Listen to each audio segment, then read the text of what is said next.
అంతా క్లారిటీగా ఉంది. క్వశ్చన్ పేపర్ చెక్ చేసుకున్నాను ఒకసారి. రీజనింగ్ 40 క్వశ్చన్స్ వచ్చాయా? మరి అర్థమెటిక్ ఎన్ని క్వశ్చన్స్ వచ్చాయి? 20. 40 20 60. తర్వాత లాంగ్వేజ్ 20 క్వశ్చన్స్ వచ్చాయి. మొత్తం ఎన్ని మార్కులకి?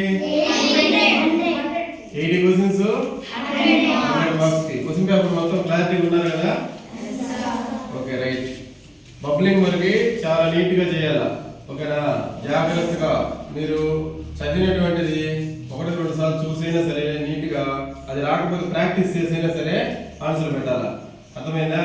బబ్లింగ్ చేసేటప్పుడు క్లారిటీగా చేయండి. ఇప్పుడు ఈ క్వశ్చన్ పేపర్ మీద మీరు ఏ ఆప్షన్ కి టిక్ పెట్టారో అది ఒకటో క్వశ్చన్ కి ఏ పెట్టారా, బి పెట్టారా, సి పెట్టారా? అర్థమైందా? ఏది పెట్టినా సరే అది ఒకటో క్వశ్చన్ కి దాని ఎదురుగా ఏ అయితే ఏ, బి అయితే బి, లేదా సి అయితే సి నీట్ గా బబ్లింగ్ చేయాలి. బయటికి రాకూడదు. బబ్లింగ్ చేసేటప్పుడు బయటికి రాకూడదు. ఊరికి అట్లా వదిలేసి వదిలేయకూడదు.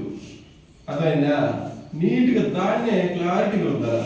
ఒకవేళ తప్పుపోయిందని చెప్పేసి దాన్ని కొట్టేసి మళ్ళీ ఇంకోటి రుతనం ఇంకోటి చేసినా కూడా అది తప్పుపోయింది. అర్థమైందా? ఏదేని ఒకటి 4 ఆప్షన్స్ లో క్వశ్చన్ కి 4 ఆప్షన్స్ లో ఒక్కటే రుద్దాలి. అర్థమైందా? జాగ్రత్తగా రుద్దాలి. 80 క్వశ్చన్స్ కి 80 ఓఎంఆర్ లో ఉన్నటువంటి ఆప్షన్స్ రుద్దేసేయాలి. అర్థమైందా? క్లారిటీ కదా అందరికి? ఎడి చెప్పాలి అందరికి క్లారిటీనా? Okay right.